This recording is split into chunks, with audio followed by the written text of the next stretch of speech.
Hi everyone, welcome back. Or if you're just joining, my name is Maya and welcome to my channel, Cranleyplace, where I'm posting content on scarf style, knot tutorials, and more.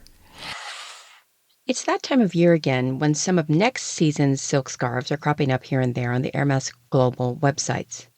In this video, I'll cover more of the fall-winter 2023 scarf designs I've seen and discuss what we know of them so far. Let's get started.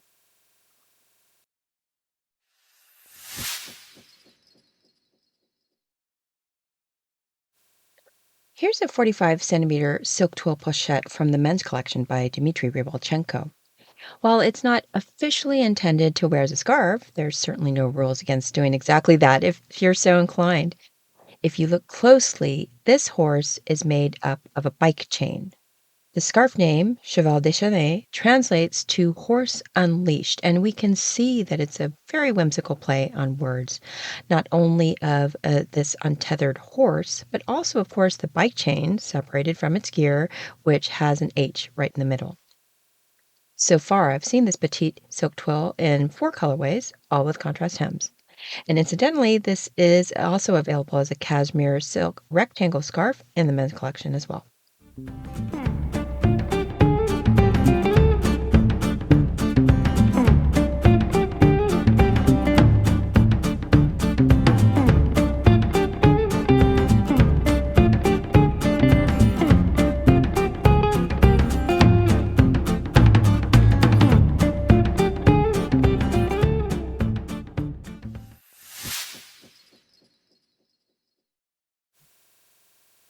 Don't forget your keys. Here's another 45 centimeter silk twill pochette from the men's collection. This one by an artist I'm going to call Sandy Q because I don't want to butcher his name. But anyways, he has been designing for the house since at least the mid-aughts. Looking at this one, it's a scatter of the classic Hermès Kelly lock that we find throughout their collections, ranging from bags, watches, scarf rings, and more. It's actually one of my favorite DIY scarf rings. If you haven't seen my video on that, you'll see a link in the upper corner here. This one so far I've seen in 5 colorways, all of which also have contrast hems.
This next one is by a Czech artist named Jaroslav Sůra, and pardon any mispronunciations. I won't even try the scarf name, but it is based on a poster that he designed for a 1967 movie called The Big Catch, and that's actually what the scarf name means in English. This is another one from the men's collection. It's a fringed 65 centimeter cashmere silk blend. I think it's interesting how many designs we've seen this season that have had such a mid-century modern feel like this. It's not everyone's cup of tea, I get it, but as they say, beauty is in the eye of the beholder. So far, I've seen this one available in at least 3 colorways.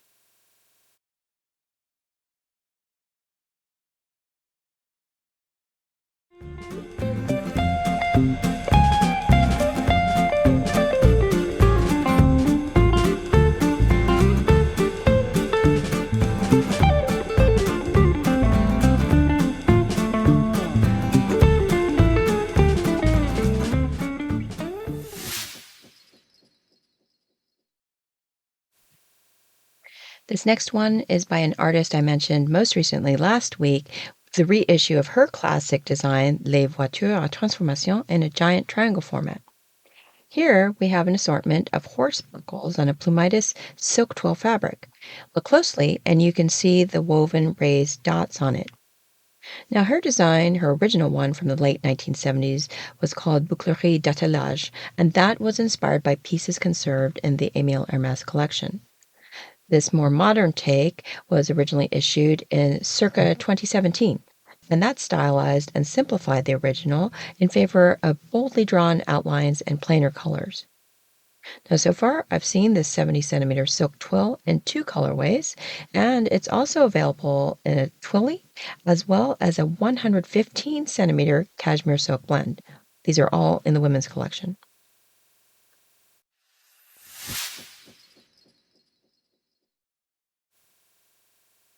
Here's the design I also spoke of last week. That was a 65 centimeter silk twill mosaic version, and here we have it in a fringed 80 centimeter cashmere silk blend from the men's collection.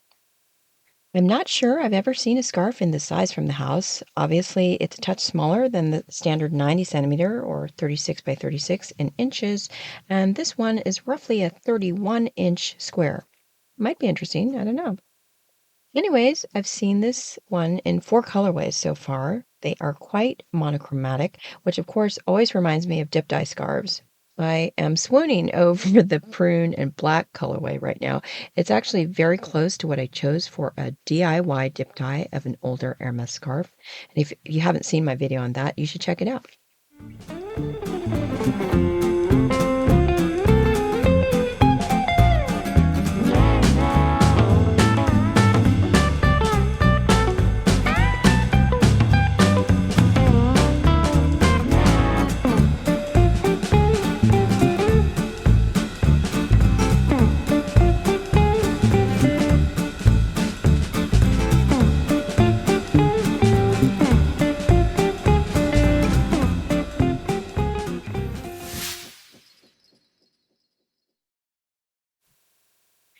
This next one is a 100 centimeter cashmere silk blend from the men's collection by Daiske Nomura.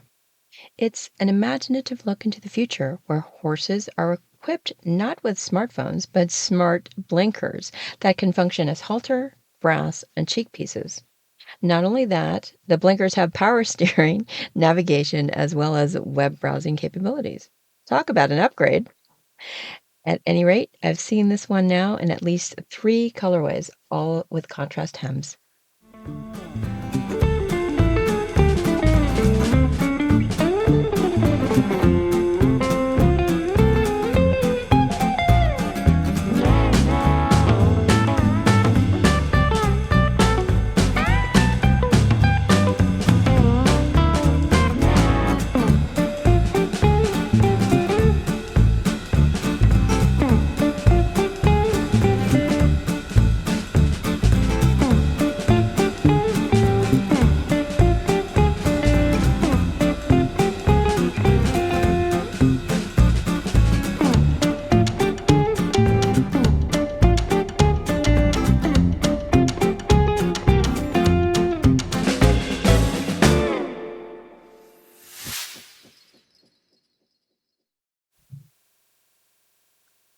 This next one may surely bring a smile to your face.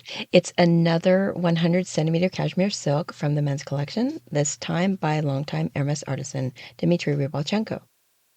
The word Rocabar, coined by perfumer Gilles Romy in 1998, is inspired by the equestrian world.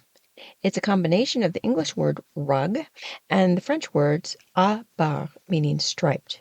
So its name alludes actually to the traditional horse blanket in saffron-colored wool with red and blue stripes made in the Hermès workshops. Then the word rire means to laugh, which at the very least this very naughty horse sticking its tongue out should make you giggle. I've only seen it in 1 colorway so far, and actually there's also a tie of the same name available this season. Very silly.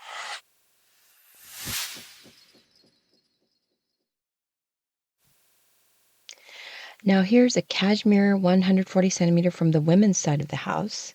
It's by Virginie Jamin and apparently inspired by an 18th century German treatise on equestrianism from the very extensive library of Émile Hermès. Taking inspiration from one of the plates in this work, the design depicts patterns traced on the ground by natural and artificial horse gaits. The result is quite an intricate design brought to life with equestrian braiding. It's one of those scarves that may look symmetrical at first glance, but on closer inspection reveals asymmetry due to the ornamental braiding. This one I've seen in at least 3 colorways so far, so there should be more to come.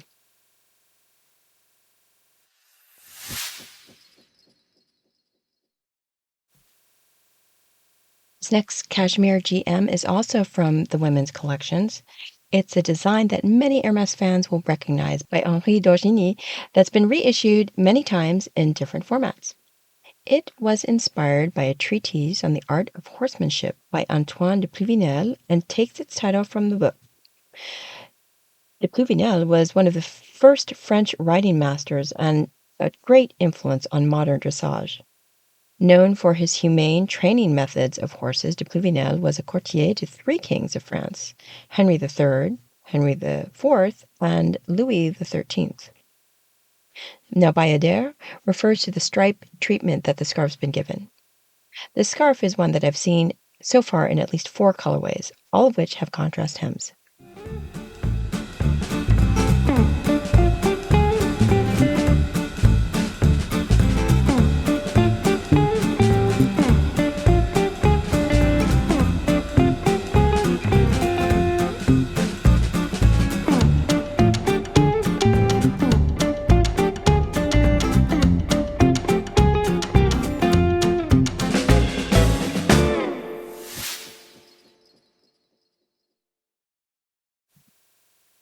This design by Virginie Jamin has been reissued many times over in different formats. Here now we have it in a 140 centimeter cashmere bandana. The inspiration for this highly collected design was taken from the pages of a 19th century album dedicated to military costumes that's conserved, guess where, in the private collection of Émile Hermès. It's an homage to the military outfits worn by 2 French infantry units in Africa, one called the Zouaves and the other the Dragon. Now, the Zouaves originally served somewhere between 1830 and 1962. The Dragon, or Dragoon, were a type of infantry that used horses for mobility but dismounted to fight on foot. The name reportedly comes from a type of firearm used that was a handgun version of the blunderbuss, and that was carried by the Dragon of the French army. Now, this one is available in at least 4 colorways so far. So there you have it, 4 of the Fall-Winter 2023 scarves from Hermès that are starting to appear online. Please like and share the video if you enjoyed it, and let me know what you think in the comments. In future episodes, I'll share other scarf reviews, tutorials, and more, so be sure to hit that subscribe button to be notified of new videos. Thanks again for joining me today. Until next time!